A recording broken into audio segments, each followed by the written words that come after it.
Assalamualaikum warahmatullahi wabarakatuh. Salam sejahtera untuk kita semua. Perkenalkan, saya Hayuning Lestari akan mempresentasikan hasil koasistensi diagnosa laboratorik saya dengan judul Investasi Dactylogyrus sp dan Trichodina sp pada ikan patin Pangasius dengan nomor protokol E66. Riwayat kasus untuk ikan yang saya gunakan, nomor protokol E66, jenis hewan ikan patin, berusia kurang lebih 8 bulan dengan berat 700 gram, pemilik Bapak Heru yang beralamat di Jalan Raya Kalisoko, Purwomatani, Sleman, Yogyakarta pada tanggal 2 Maret 2020. Untuk anamnesanya, populasi ikan pada kolam ukuran 2x2x1,5 meter sebanyak 100 ekor, di mana sumber air berasal dari sungai sekitar. Dengan mortalitas 8% dan morbiditas 10%, ikan diberi makan ikan mati dan pelet sebanyak 2 kali sehari dan tidak ada riwayat pengobatan sebelumnya. Untuk gejala klinis yang teramati, mata mengalami eksoptalmus dan hemoragi, serta terdapat lesi pada kulit, erosi sirip, dan berenang tidak normal. Berikut kondisi kolam dari ikan yang saya gunakan. Dan berikut merupakan kondisi ikan yang saya gunakan. Terlihat mata mengalami eksoptalmus dan hemoragi, kemudian terdapat lesi pada kulit, serta terjadi erosi sirip. Untuk selanjutnya yaitu pemeriksaan patologi anatomi. Organ pertama yang diperiksa yaitu insang, di mana terlihat perubahan makroskopis, terdapat produksi lendir yang berlebihan serta insang berwarna merah. Kemudian untuk perubahan mikroskopis berdasarkan literatur, terlihat bahwa terdapat potongan membujur cacing Dactylogyrus dan terdapat pelekatan kaitnya pada lamela insang, di mana pelekatan kait ini dapat menyebabkan pendarahan serta menstimulasi terjadinya hiperplasi pada lamela insang. Berikut merupakan hiperplasi pada sel-sel epitelial lamela insang. Kemudian terjadi hipertrofi sel-sel epitelial lamela insang dan adesi serta terjadi atrofi. Selanjutnya, pada fusi lamela sekunder dengan infestasi parasit yang parah akan terdapat vakuola besar dan vakuola kecil pada lamela insang yang mengalami hiperplasi. Kemudian organ selanjutnya yaitu hati. Dengan perubahan makroskopis teramati tepi lobus mengalami hiperemi. Kemudian konsistensi hati kenyal dengan bidang sayatan basah dan terjadi pembesaran pada empedu. Untuk perubahan mikroskopis berdasarkan literatur, terdapat kongesti pada portal vessel dan terdapat vakuola hepatosit. Kemudian terjadi juga degenerasi vakuola hepatosit dan adanya inflamasi sel. Kemudian untuk organ selanjutnya yaitu ginjal, yang teramati perubahan makroskopis, ginjal berwarna merah gelap, kemudian mengalami pembengkakan dengan konsistensi rapuh dan bidang sayatan basah. Untuk perubahan mikroskopis berdasarkan literatur, terdapat akumulasi hyalin droplet pada epitelium tubular. Kemudian terdapat terjadi diffus nekrosis pada tubulus renalis, dan pada glomerulus terjadi atrofi. Jadi atrofi pada glomerulus. Kemudian untuk organ selanjutnya yaitu kulit, di mana teramati perubahan makroskopisnya, terdapat lesi ulcerasi disertai hemoragi. Untuk perubahan mikroskopisnya terdapat infiltrasi sel radang dan limfosit.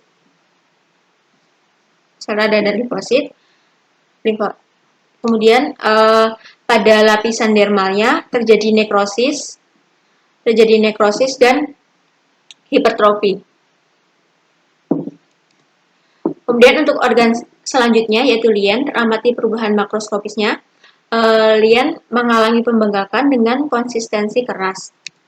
Untuk perubahan mikroskopisnya terdapat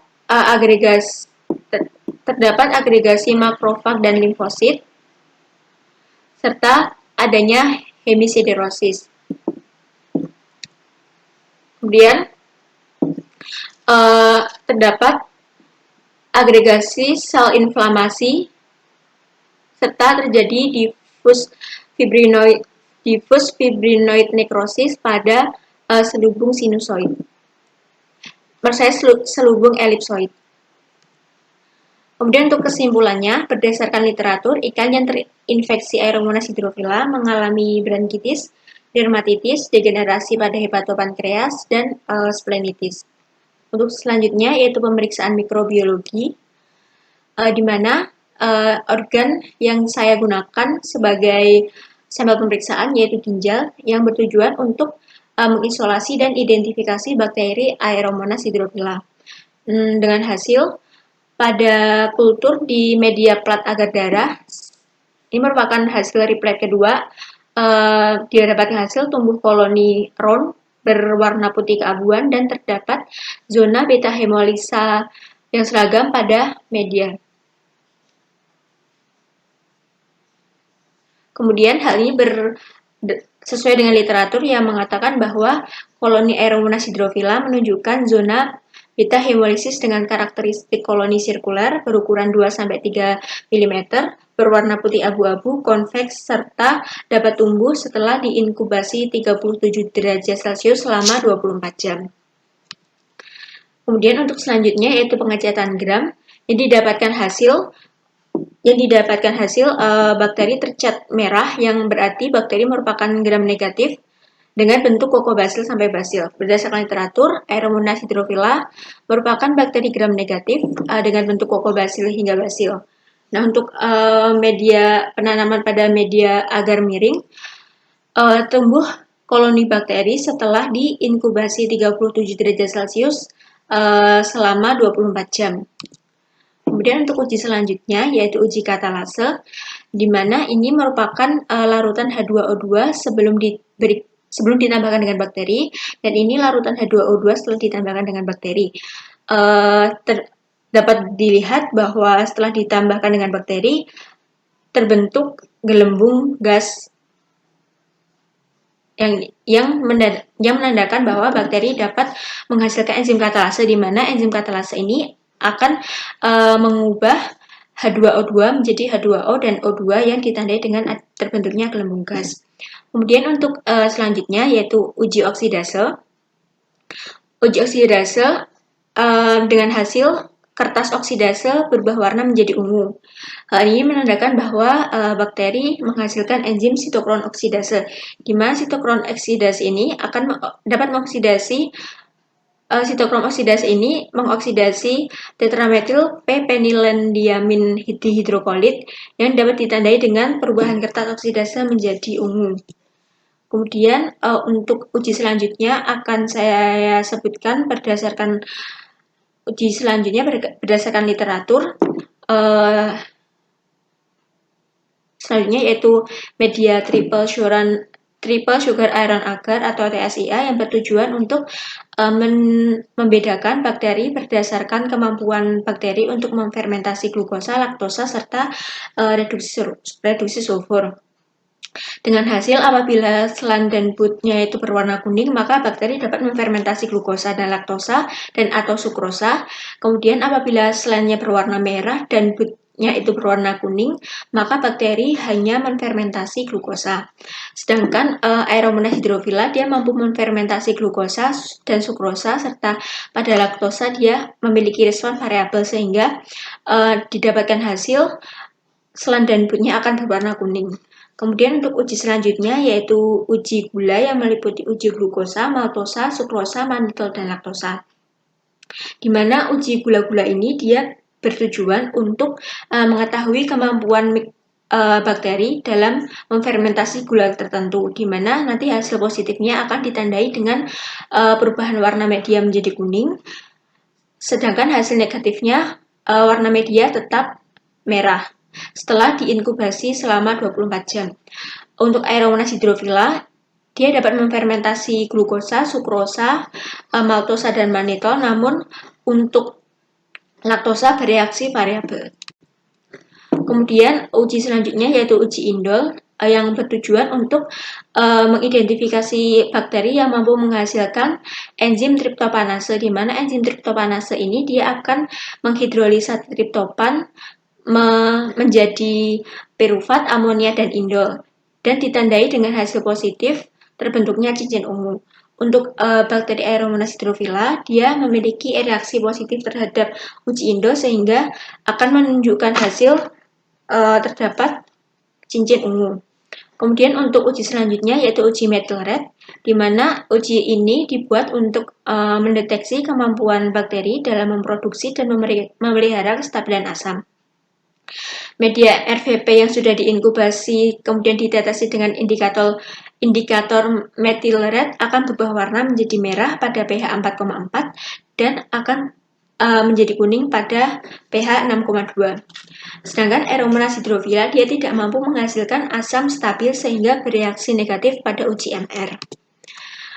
Kemudian uji selanjutnya yaitu uji Voges-Proskauer, di mana uji VP ini digunakan untuk mengidentifikasi bakteri yang mampu menghasilkan asetoin dari degradasi glukosa selama fermentasi 2,3-butanediol, di mana hasil positifnya akan ditandai dengan perubahan warna media menjadi merah dan hasil negatifnya tidak ada perubahan warna pada media setelah diberi reagen alpha-naptol dan KOH 40%.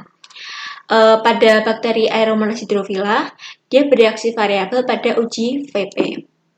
Kemudian uji selanjutnya yaitu sitrat, di mana uji ini digunakan untuk mengidentifikasi bakteri yang mampu menggunakan sitrat sebagai sumber karbon, di mana nanti hasil positifnya ditandai dengan perubahan media menjadi keruh, sedangkan untuk hasil negatifnya media tetap menjadi bening.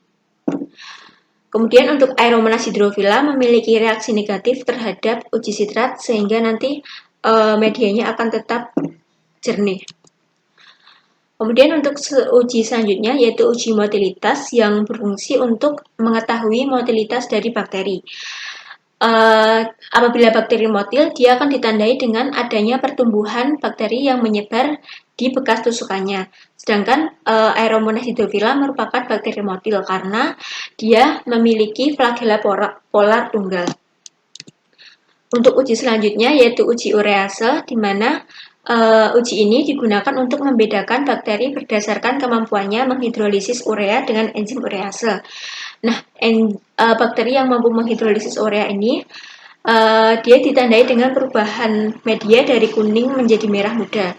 Sedangkan Aeromonas hydrophila dia tidak memiliki enzim urease untuk menghidrolisis urea sehingga bereaksi negatif. Kemudian untuk uji oksidasi fermentasi, dia digunakan untuk membedakan bakteri berdasarkan kemampuannya untuk oksidasi atau memfermentasi gula spesifik. Nah, bakteri yang dapat memfermentasi dan oksidasi gula spesifik tersebut akan berubah warnanya menjadi kuning. Untuk Aeromonas hydrophila dia memiliki kemampuan untuk mengoksidasi glukosa dalam kondisi aerob dan memfermentasi glukosa dalam kondisi anaerob karena bakteri Aeromonas merupakan bakteri fakultatif anaerob. Kemudian untuk uji selanjutnya yaitu uji gelatinase, di mana uji ini bertujuan untuk mengetahui kemampuan bakteri dalam menghasilkan enzim gelatinase untuk memecah gelatin menjadi asam amino, di mana nanti hasil positifnya akan ditandai dengan media yang tetap cair setelah dimasukkan ke dalam refrigerator bersuhu 4 derajat selama 15 menit. Untuk Aeromonas hydrophila, dia bersifat positif pada uji gelatinase sehingga nanti medianya akan tetap cair. Untuk uji selanjutnya yaitu uji NaCl 4%, di mana uji ini bertujuan untuk menemukan jenis bakteri halofilik. Bakteri halofilik merupakan bakteri yang mampu hidup pada pada lingkungan dengan kadar garam yang tinggi. Untuk bakteri yang tumbuh pada konsentrasi 2-5% tergolong dalam halofilik ringan, kemudian 5-20% tergolong halofilik sedang, sedangkan untuk 20-30% tergolong dalam halofilik ekstrim. Nah, untuk Aeromonas hydrophila dia mampu tumbuh pada media NaCl dengan konsentrasi 0-4%. Sehingga Aeromonas hydrophila tergolong dalam bakteri halofilik ringan. Untuk ujian terakhir yaitu uji DNase, di mana uji ini bertujuan untuk mengetahui bakteri yang mampu menghasilkan enzim deoksiribonuklease. Nah, aktivitas enzim deoksiribonuklease ini pada bakteri dirincikan dengan adanya zona terang di sekeliling koloni setelah inkubasi dan dideteksi dengan HCl1N. Media akan menjadi keruh karena tidak adanya aktivitas DNase sehingga DNA berikatan dengan HCl1N. Pada bakteri Aeromonas hydrophila dia memiliki uji DNase positif sehingga nanti akan menunjukkan hasil media menjadi keruh. Untuk kesimpulannya, berdasarkan pemeriksaan mikrobiologi, ikan patin dengan nomor protokol E66 tidak dapat teridentifikasi Aeromonas hydrophila dikarenakan terdapat beberapa uji yang belum terlaksana. Untuk pemeriksaan selanjutnya yaitu pemeriksaan parasitologi dengan bahan pemeriksaan kulit dengan metode skin scraping, kemudian insang dengan metode pemeriksaan kerokan insang, dan darah dengan metode apus darah. Kemudian untuk hasil pemeriksaannya pada skin scraping menunjukkan hasil negatif, kemudian untuk kerokan insang ditemukan cacing Dactylogyrus sp sebanyak 3 ekor dan protozoa Trichodina sp sebanyak 8 ekor. Untuk pemeriksaan apus darah didapatkan hasil negatif. Nah, berikut merupakan Dactylogyrus yang saya temukan pada ikan patin E66. Dapat dilihat adanya dorsal bar, kemudian ventral bar, kemudian sepasang hamuli, dan adanya marginal hook. Kemudian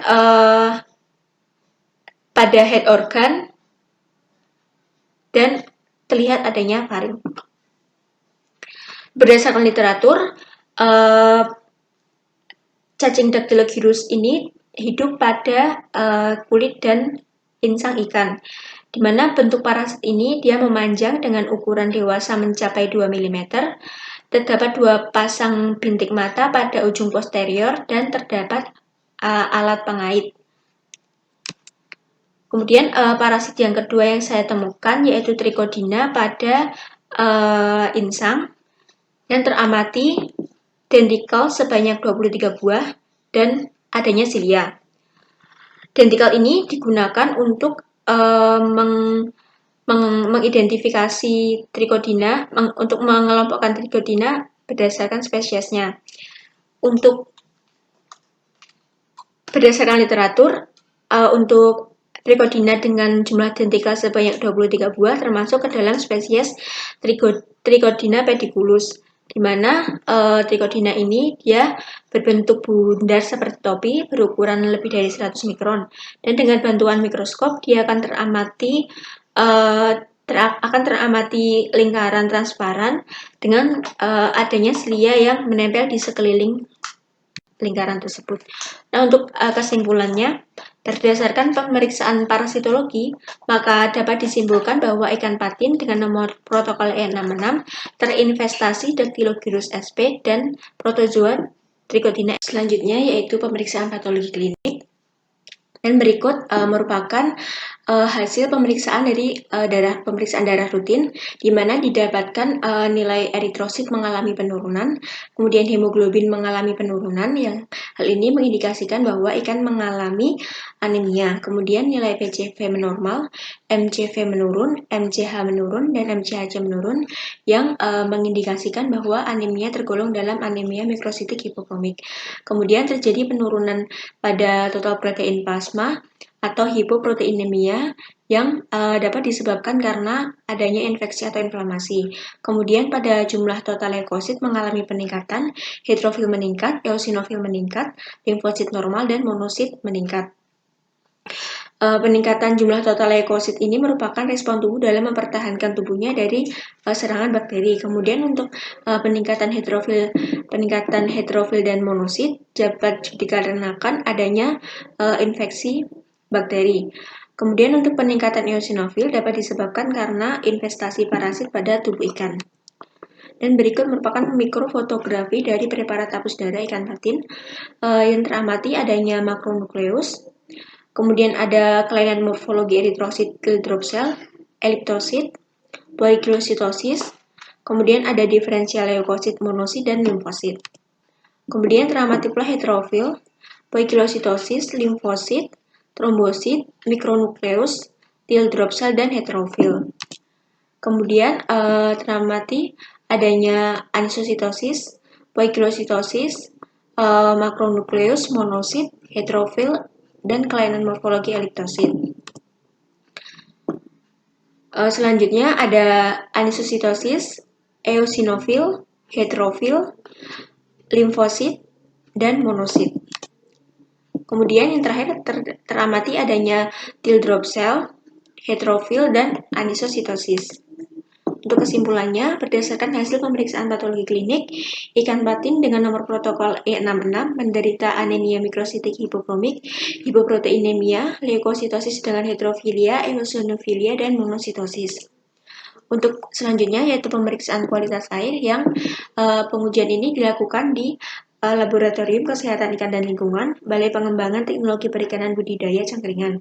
Pemeriksaan air ini meliputi pemeriksaan kadar pH, amonium, nitrit, dan nitrat. Untuk hasil pemeriksaan, setelah dibandingkan dengan literatur, maka didapatkan nilai nitrit mengalami peningkatan dari nilai optimal.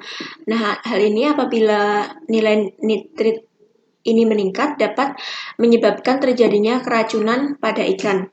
Karena kemampuan nitrit dalam mengikat hemoglobin sehingga mengganggu absorpsi dalam darah, yang menyebabkan darah akan menjadi berwarna abu-abu kecoklatan dan disebabkan karena terbentuknya methemoglobin.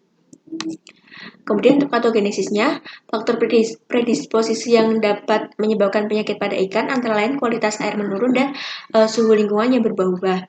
Nah, hal ini dapat menyebabkan infeksi maupun infestasi parasit dari ikan. Untuk infeksi Aeromonas hydrophila, Aeromonas hydrophila ini akan mengeluarkan toksin antara lain endotoksin LPS dan eksotosin hemolisin, di mana nanti hemolisin akan dapat melisiskan eritrosit dan menyebabkan anemia. Selain itu, hemolisin juga dapat menyebabkan hemoragi kulit dan adanya ulcerasi. Kemudian untuk endotoksin LPS dapat menyebabkan septikemia, defisiensi Fe, dan peradangan, di mana nanti defisiensi Fe ini akan menyebabkan anemia mikrositik hipokromik. Nah, terjadinya leukositosis dengan heterofilia dan monositosis merupakan respon tubuh untuk mempertahankan tubuhnya dari serangan bakteri. Kemudian untuk parasit yang ditemukan yaitu Dactylogyrus sp dan Trichodina sp yang akan menyebabkan bronkitis pada insang, di mana bronkitis akan menyebabkan ikan berenang tidak normal di permukaan. Untuk kesimpulannya, berdasarkan pemeriksaan laboratorium patologi anatomi, mikrobiologi, parasitologi, dan patologi klinik, ikan patin dengan nomor protokol E66 belum terdiagnosa mengalami motil Aeromonas septicemia yang disebabkan oleh infeksi Aeromonas hydrophila, namun terinvestasi cacing Monongia Dactylogyrus sp dan Protozoa Trichodina sp. Untuk sarannya, penanganan parasit dapat dilakukan dengan cara perendaman di dalam larutan garam dapur atau NaCl, formalin, dan amonium. Setelah dilakukan penanganan, perlu juga dilakukan pencegahan dengan cara perbaikan kualitas air, pemberian nutrisi yang mencukupi, serta menjaga kepadatan populasi dalam suatu kolam. Demikian presentasi dari saya. Terima kasih. Wassalamualaikum warahmatullahi wabarakatuh.